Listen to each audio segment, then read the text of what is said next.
So the Honorable Martha Karua says today, let us learn and emulate JB and serve in whatever capacity, not out of greed, but out of conviction that the country and the world deserves a better place. Mine is to thank my chairman at the commission and to wish him all the best. I can't wait also to read this book. As a young person, we will learn from you. So thank you so much and have a lovely evening. Thank you very much, Asha. MC, you want to changamsha kidogo? Asante sana. Mheshimiwa, thank you so much. And to our excellencies who've spoken and wengine wengi. Just a little bit of interlude from Bana Mazembe kidogo tu changamke kidogo tu, and then we'll go to the final session of our speeches today. Asante sana. Thank you, Mheshimiwa. Asante.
Ladies and gentlemen, Bana Mazembe tafadhali. Asante sana. Thank you so much.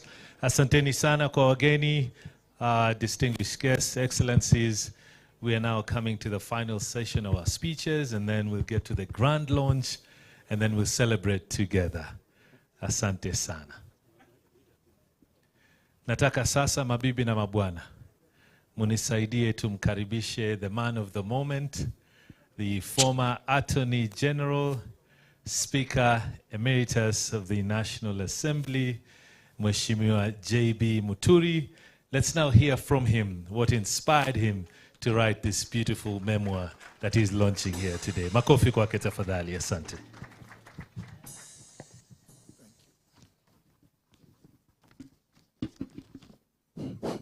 Thank you, MC.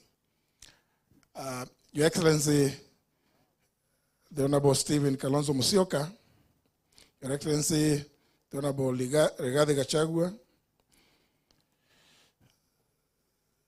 Honorable Eugene Wamalwa, my brother Dr. Fred Matiang'i, members of Parliament here present, both current and former,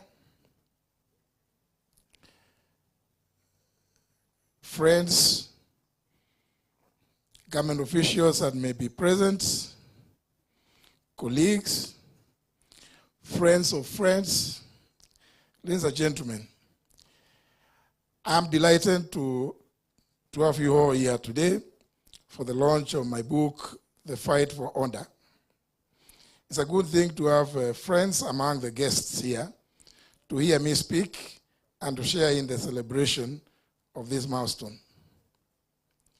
Let me say, I'm happy I've told my story as candidly as I could. I hope you will enjoy reading it and that it will inspire you to help me in my mission of building honest institutions in Kenya. Thank you for making the time. And as I said earlier, this being a Friday, I'm sure you'd rather be somewhere else, probably partaking of tea or uji or many other broths. As my good friend, the former president, who has written the foreword in this book, these days often refers to some of the beverages that people take on Friday evenings. This launch is also a milestone for political leadership and political memory making in Kenya. I hope more of us are here, and even those who are not will get the time to pen your memoirs and autobiographies to give the next generation an intellectual grounding on how to do things and how not to do things. I appreciate each and every one of you who has bought the book, and special thanks to those who have bought more than one copy for donations to your community libraries, your organizational libraries, especially the lawyers, the researchers, the think tanks. Thank you very much. You bought the book. Yes. You read the book. I really love to know what feedback you have for me. This will not put me in a better position to improve in any future editions. So please don't be shy in your reviews. You already had Senator Lene Kifuti challenging me to proceed to begin doing another one. When this book came out, a lot of people, especially those from the political class, were very, very afraid. They thought and put their names down and exposed them. You know, when you are the Attorney General, you know very, very many secrets. I can tell you without fear of any contradiction that the stories I've written about my time in Parliament, my time in the Cabinet, and my time at the State Law Office are things that all happened. There's quite a lot that I didn't put in the book also. There is only so much one can say in a book that is about 450 pages. This book is really a moment of personal reflection about my time in these important offices. To my friends from campus, normally call ourselves the class of 81, I know you remember that day when we met in 2021 at my place. We sat, we broke bread, we ate some nyama choma, had a lot of uji and tea, and danced. And I also told you that I was writing a book, and you thought it was a joke. Here it is now. It's taken some time, and it's quite a lot of work turning rough thoughts into readable book that so far as the promise of being a good seller. There are many themes in the book, but there are five ones that I would like to speak about. In the first chapter, I talk about my upbringing. It's just a reminder that in my life, those early formative years shaped who I became. Very soon I'll be 70 years. There are people who help you turn out the way you are, and those people are unforgettable. I speak about my high school head teacher. I speak also about my primary school teacher, one Mr. Lincoln Njeru, who taught us the power of handwriting and how to write well, how to write legibly. That has stuck with me. And although it's many years now, I may not claim to write as legibly as I used to do those years. I also write about people who taught me values and how not to take shortcuts. Yes, I gambled in high school. I fought with teachers to run plays. I was not a model student in that sense. And I think that is why I learned my lessons at Kangaroo School. Next, I tell the story of the university years.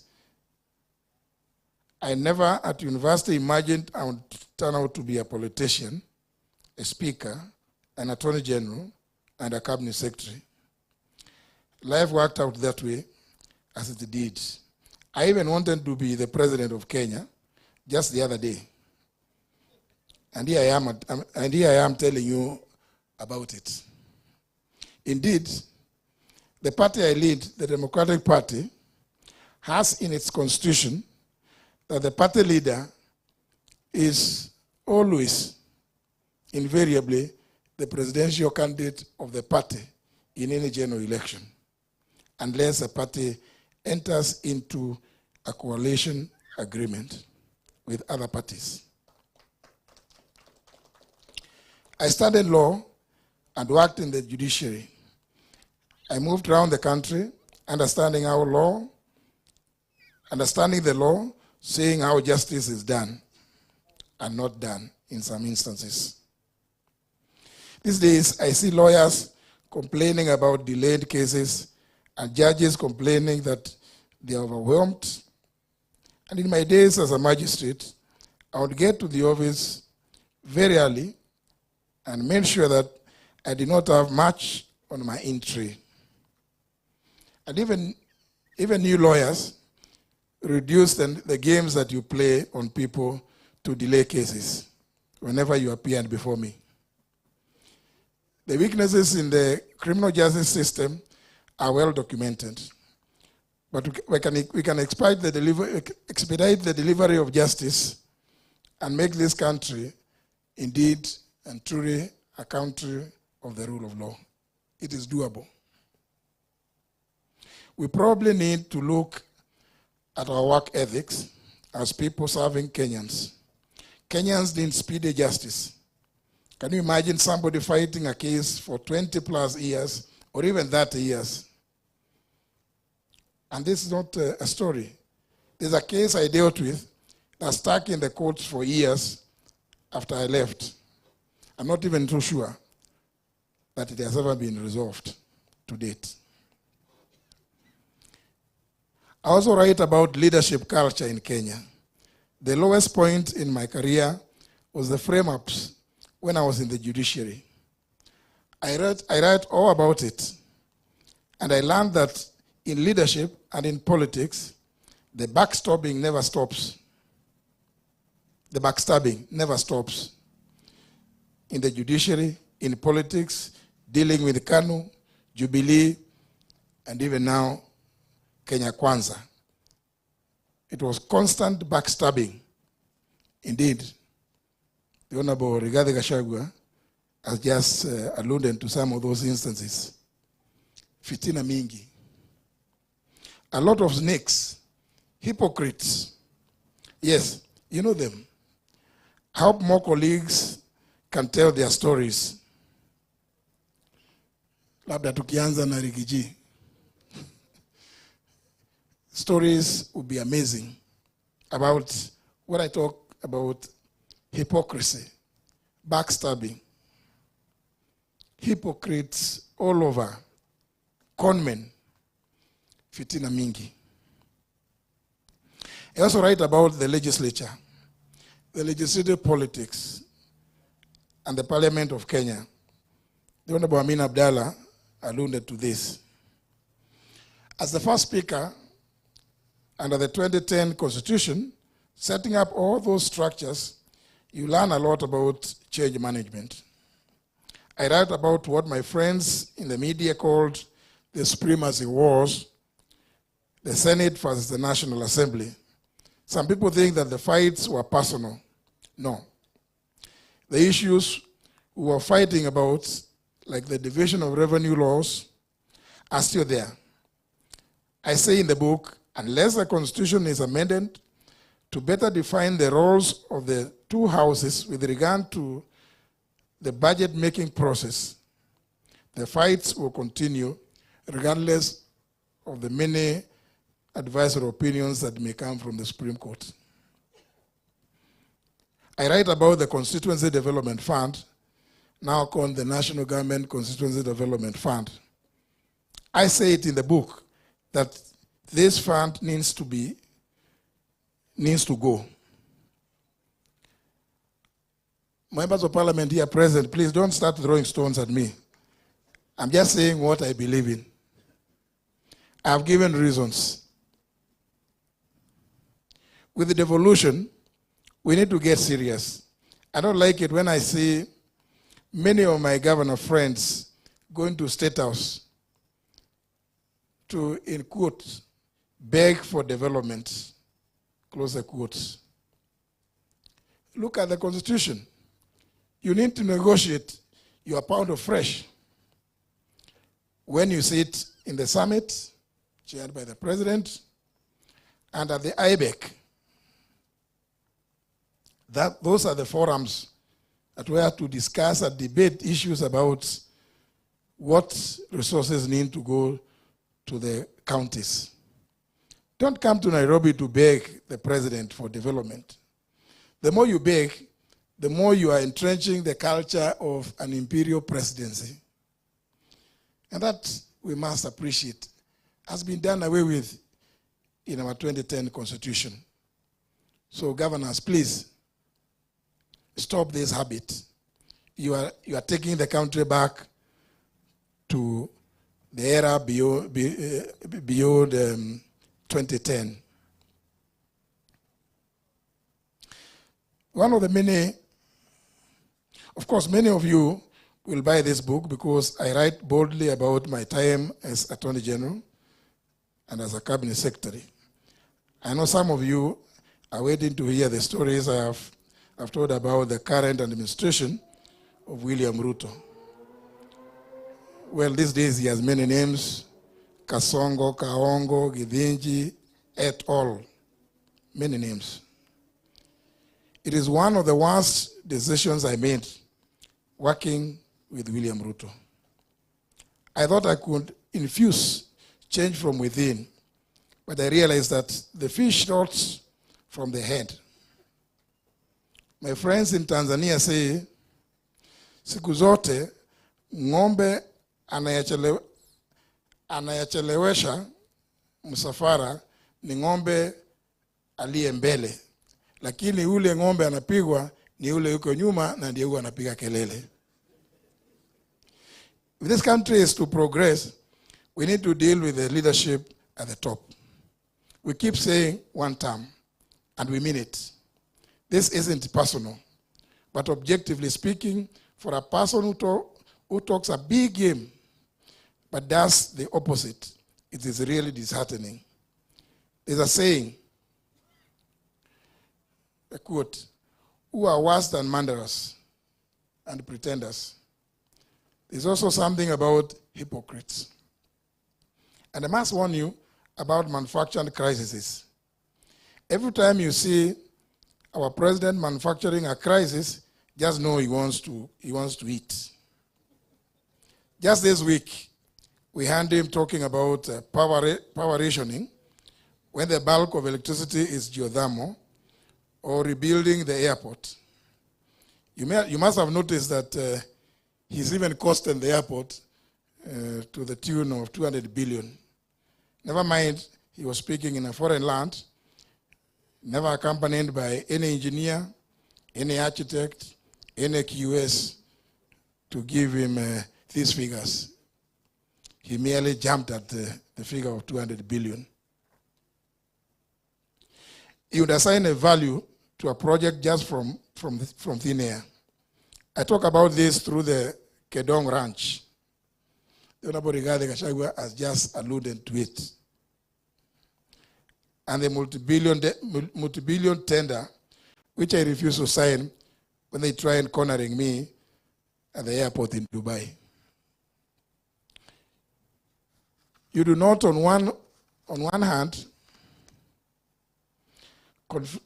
collect hundreds of billions of shillings and then make the government borrow its own money. And then you go to international fora and complain. Indeed, it reminds me of the remarks by many years ago by the late Fidel Castro, who was saying that history will absorb me. There are also moments when he manifestly flouted the law, and I told him as much. The English say, you cannot lie down with dogs and not come up with fleas. I just want to say that that might be true because I have my scars. And lastly, I have to alert you to the rule of law, the human rights abuses, the extrajudicial killings, abductions, and all that. You do not import mercenaries to conduct human rights abuses in your country or subcontract reprisals to foreign countries or gaslight your own people for calling you out. You do not run an abduction squad in your own country. These are things we need to deal with. Finally, I explore my drama, my dreams. What future do we want? What future do you want for your children? Do you want to see them despondent, being killed in the streets, being abducted in broad daylight, being gaslit for fighting for their rights? When I worked with this government, I thought we were issue-based. But now, tribalism and corruption is on the up. I believe in the rule of law and a government that has respect and treats Kenyans with dignity. If I keep talking, I'll be reading the book for you. I don't want to spoil it for you. Read it. Make up your own mind about the book, the content, and about me. And then decide what you can do about it. I hope you come to the conclusion which my good friend, Honorable Wamalwa, has said, one term.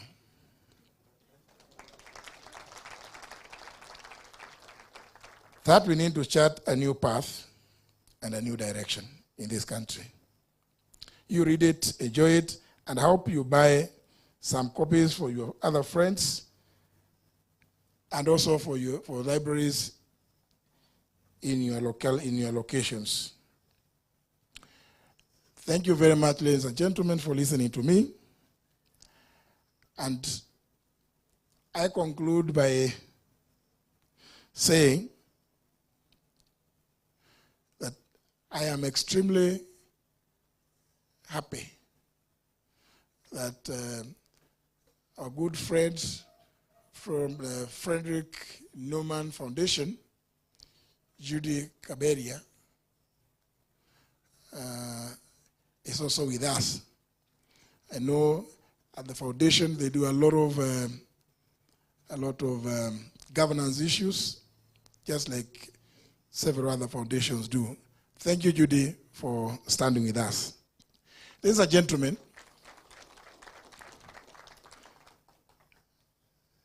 I apologize for having to read this because I wanted to make sure that I make every point that I intended to make. With those many remarks, it's now my pleasure, ladies and gentlemen, to welcome on stage our chief guest,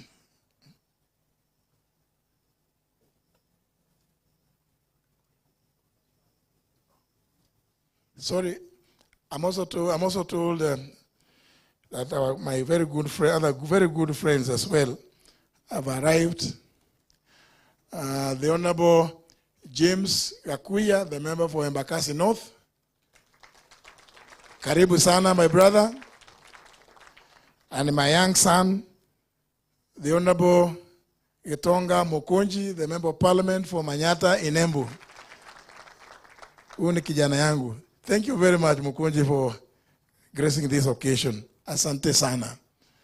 And I hope I have not forgotten to recognize, is that Judy? And also somebody I work with at the People's Restorative Justice Commission, Professor Friend Ogola. He just arrived from the US where he took his presidential campaigns. Karibu sana, Professor. Thank you. I know you just arrived this afternoon.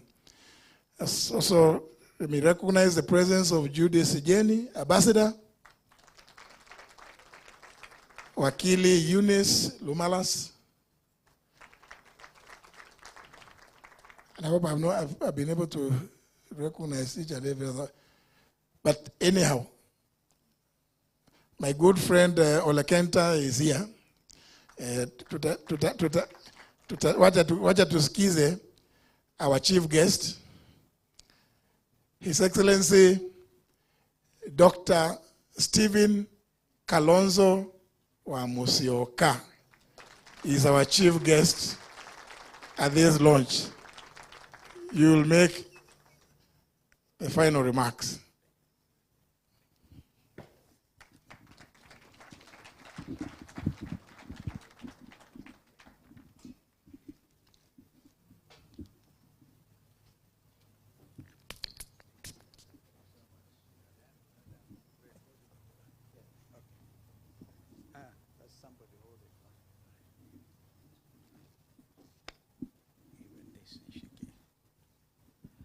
Thank you. Thank you. A very good evening, ladies and gentlemen, my brothers, Riggy G, the second Deputy President of the Republic of Kenya. My friend Eugene Wamalwa, the German name I skip purposely. Our brother Fred Matiang'i, and all of you distinguished friends. You see now, Fred, you introduced some people you came with, or they brought themselves from Jubilee.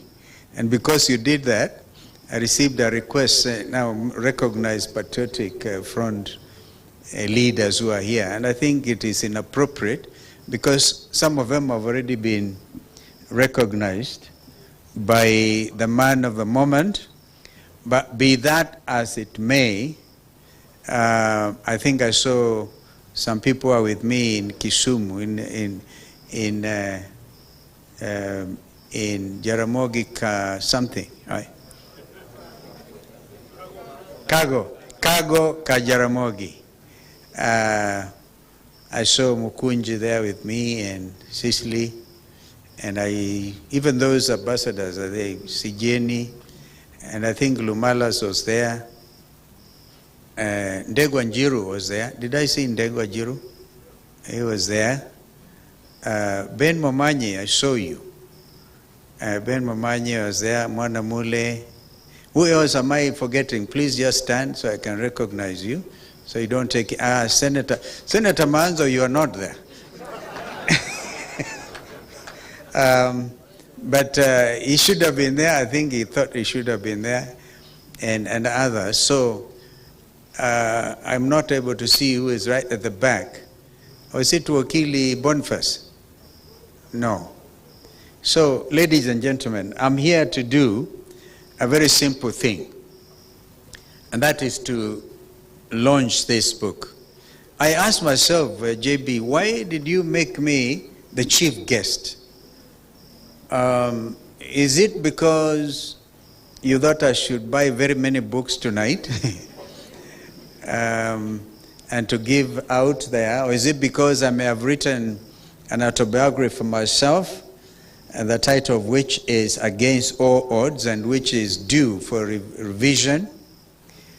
Or is it because I'm older than you? I think it's because of the latter. that I realized this guy is 3 years younger than me, and he's from my neighborhood.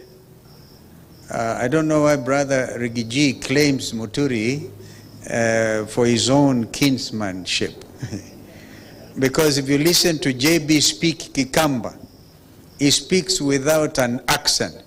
Even the way he pronounced my name before I came here, that's not the normal way you pronounce my name, because he is fluent. And then his home is near Ishara. From Kanyambora, where Lenny and him come from, to Sekuru is actually just less than maybe 30 kilometers. Now from there to Rigiji's place is very far. So we share in, but I heard Rigiji make some very interesting distinction, that him is a brother and I'm a cousin. That, imagine Lenny and JB is brothers, but I am Rigiji's cousin. But we all felt that anybody who is feeling the weight of misrule, overtaxation, is actually a cousin. I think that is why JB asked me to come and really nail it for him. JB, you're a very frank person. And allow me to tell you that Uhuru Kenyatta should have been here. But as you asked me to mention that he will not make it, I remember when we are reviewing the possibility of coming tonight, you told me you suspect if Uhuru Kenyatta had read the book completely, he may not have signed the foreword. But I think he did. And he makes some wonderful remarks about who you are. When I saw Fred Matiang'i, I asked him, have you read the book? Because, ladies and gentlemen, I'm actually now marketing this book for you. My brother, my younger brother, JB, as we call you. Because out there, we are here launching a book written by a stickler, not only for the rule of law, but one who believes in the separation of powers.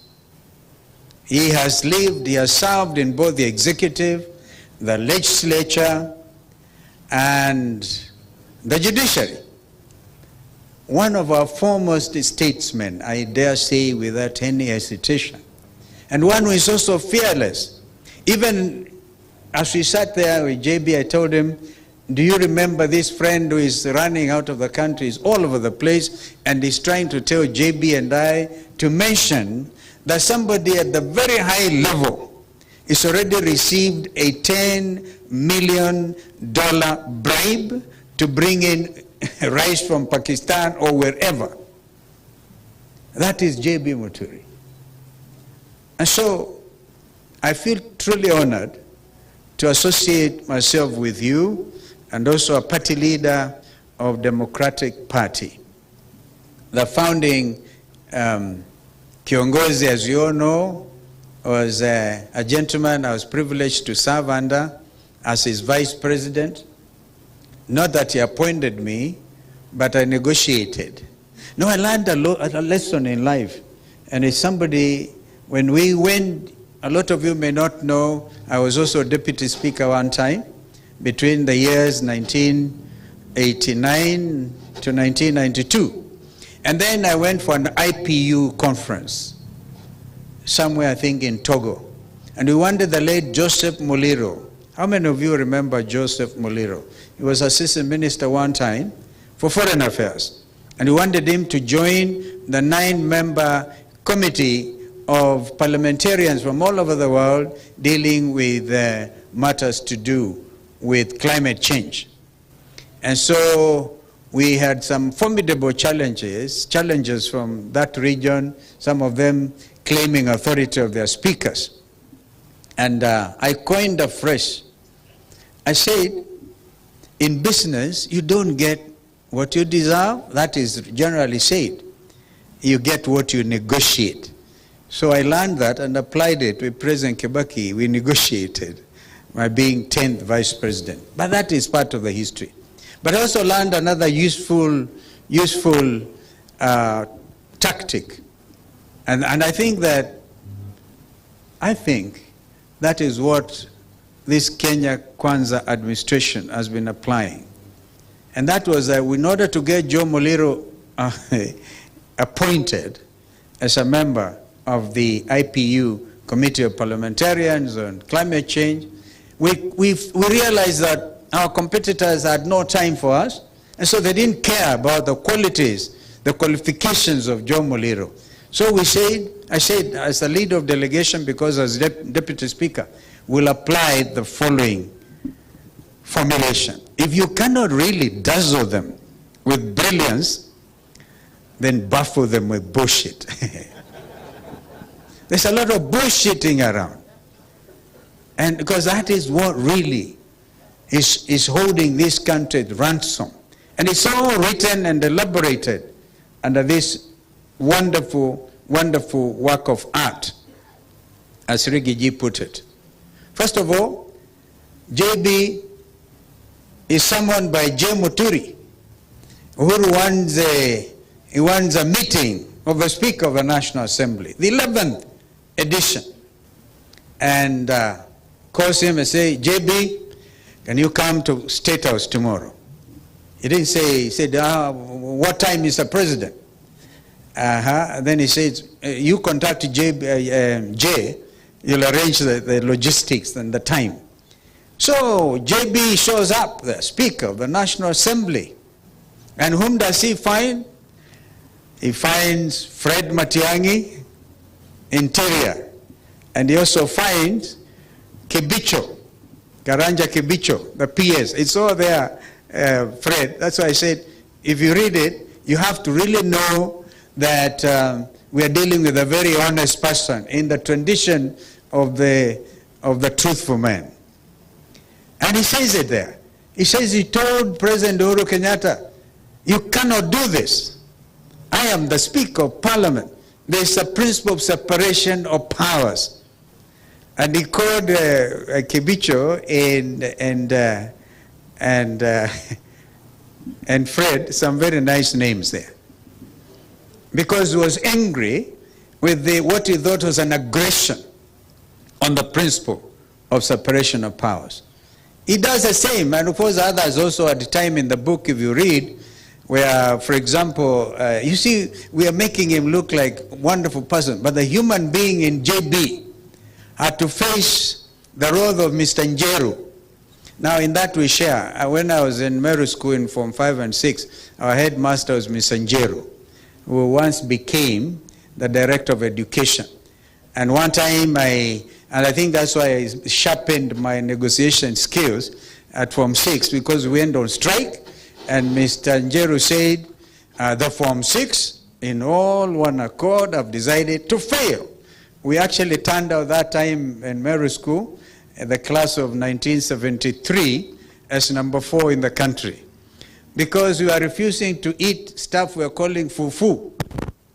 But we had given Mr. Njeru a nickname of Mr. Amin. We call him Mid Amin because the way he used to walk, and he was, students always deal with their head teachers. Now, Mr. J.B. Njeru accused him of teasing girls and pinching them. I don't know, JB, in your years at the university, or before you went to university, if that was your characteristic. These days it can constitute a very serious offense, for which men actually get impeached, not in Kenya, in other places of the world. So he lays it bare, including the role he had with his Mbere clansman who spoke here, Lenny Kivuti. Serious rivalry at their level. One region or whatever. He had actually also changed his name. Read that book. It's an amazing work of art. But he actually then says there, I will not sign it. That was JB. It is out there. And they say, release my son. We have seen the story of Leslie. So JB, when you write your next book, and I want to agree with my brother Rigiji, let us go through this season, because it's a very, very important season, pregnant with all types of expectation. And when, God willing, we get to Canaan, you will then have time to read and, to write a wonderful thing. I want to read a book written by Rigiji, because he has written a very nice chapter already. He has seen it all. He paid his brother in kind. I don't know how many deputy presidents world over would be able to stand up and get a president to go down when he's going to announce the names. And he actually gets them. That is the art of negotiation and also transparency. If indeed we are a government or a country that believes in the rule of law and democracy, then we have to be like Rigiji. I just come from Luo Nyanza. And please don't ask me where I got the 100 cows from. That's my own secret. Some think I keep a lot of cows. It is true. In addition to growing green grams, we call them dengu, we also keep some cows. And we went out there, and I forgot to salute the champion of devolution, certainly a champion of democracy, the late Honorable Raila Amolo Odinga. I just failed to salute because I was wearing Mukunji, remember, I was looking like you today.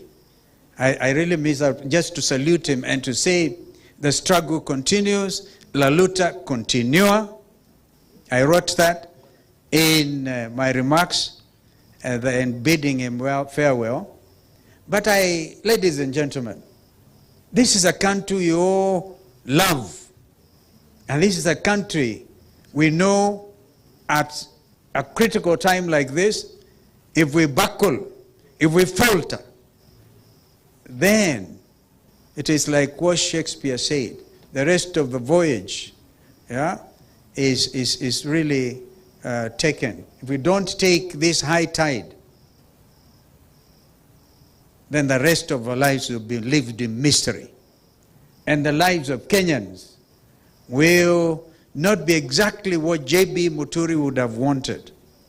By laying things bare, telling it as it is, and I have read also as a senior counsel, I can tell you none of that stuff is actionable. Nobody will sue you, because I think you took that into account. But you also put it openly. So I'm so honored to be able to launch this book.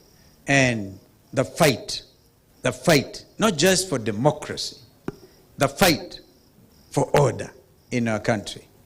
And of course, if you know, in the tradition of the British speakership, I really like to see there's a speaker who was presiding of, I think, impeachment of one of those prime ministers. And I said, as many as of that opinion say aye, aye. As many as the contrary opinion say nay. The ayes have it, the ayes have it. Unlock.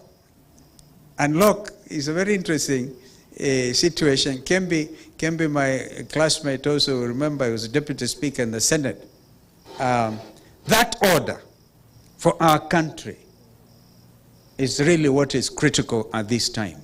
And I want to urge of all of us as we read this book to unlock our country, to realize that we cannot live in a country that believes in abducting his own children.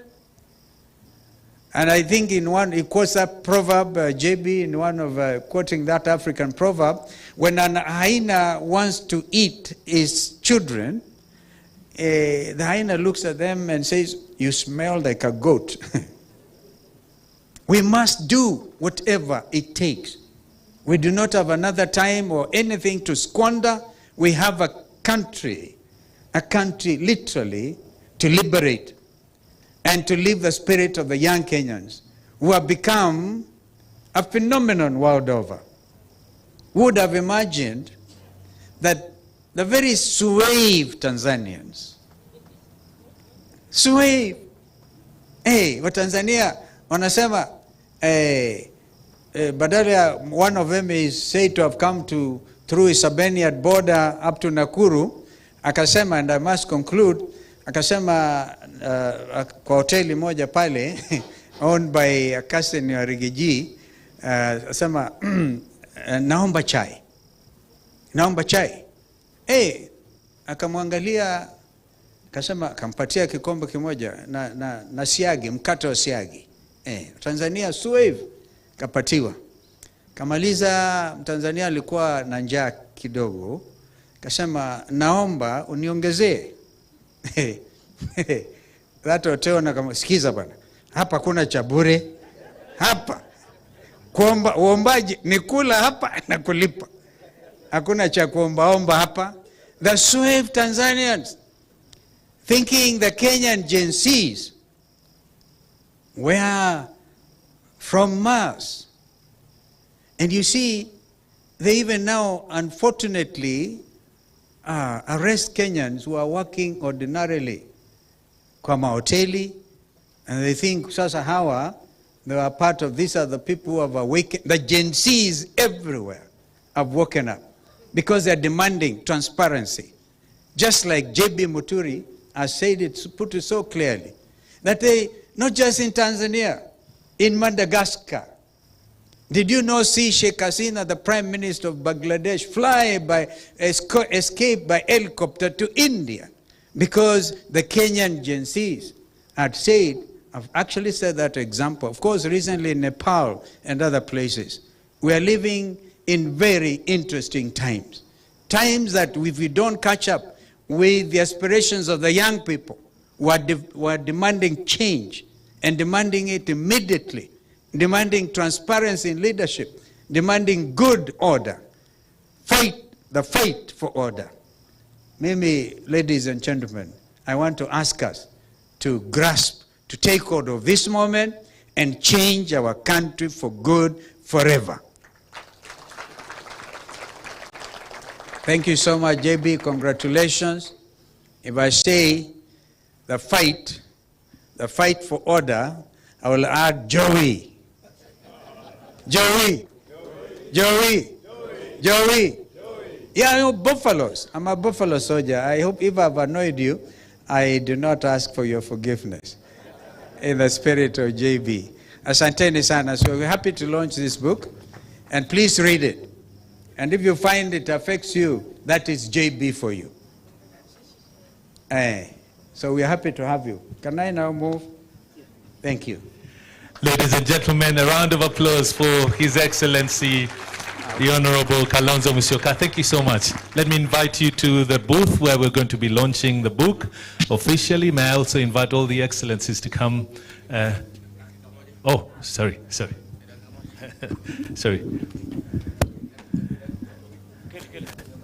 Let's give the Excellency Rigathi Gachagua just a moment before we launch officially the book. Kuna kitu moja nimesahau. The nickname ya JB Muturi, he is also called Anthony Njeru. Do I tell you how the name was arrived at? You heard me the other day crying at Thika Greens addressing lawyers about the quality of leaders from my region.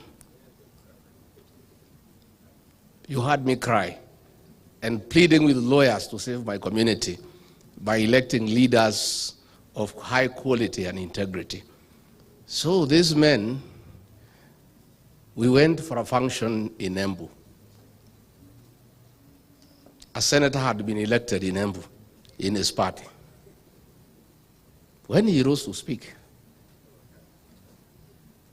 this man was an Attorney General. He who didn't know what is Attorney General, he said, Mr. Anthony Njeru. That is the kind of trouble me and my region are in. Asante sana, Your Excellency. Thank you so much. A round of applause for Mheshimiwa Rigathi Gachagua. May I invite our Excellency? Please, for the rest of us, please be seated because the photographers would like to capture the picture. Your Excellencies, may I call you here? The chief guest, together with His Excellency Rigathi Gachagua, Mheshimiwa Matiang'i, Mheshimiwa Eugene Wamalwa, Madam Asha, tafadhali njoo, tafadhali njoo, tafadhali. Mheshimiwa, just to guide you, All you need to do is just cut the ribbon and the rest is automatic. But be careful, we'll have pirates. I'll give you 5. 5 going down. At the count of 5. Going down. We all count together. 5, 4, 3, 2, 1. Go. And there you have it, ladies and gentlemen. Makofi, Makofi, Makofi. There you have it. The fight for order officially launched. Bana Mazengo. Tuendelee kidogo na muziki hapo DJ. Asante sana. Asante sana. Naomba ushers tupatieni vitabu. Principals waweze kuchika vitabu for the photograph tafadhali. Tuwapatie principals.